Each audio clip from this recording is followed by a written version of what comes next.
I'll show you how to fix the zipper. The head of the zipper came off in this direction. We need to reinstall the zipper on the front of the zipper. Disconnect both sides of the zipper. Now that we're at the beginning of the zipper, we can start to put the head on. Turn the bag inside out. Now you can see both parts of the zipper. Start by placing the zipper on one side.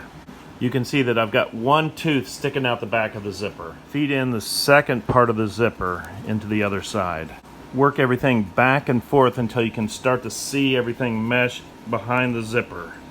Pinch the end of the zipper like this and start to pull the zipper forward. At the end of the zipper, take your fingers and mesh all the pieces together. With needle and thread, we're going to fuse this end of the zipper together. Put stitches in so it can't come apart again. Knot the thread before you cut it.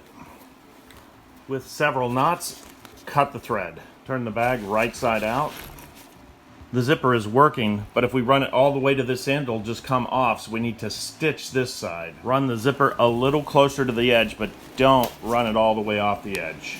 This is where the zipper should stop, so we'll stitch it here. We'll sew the zipper together.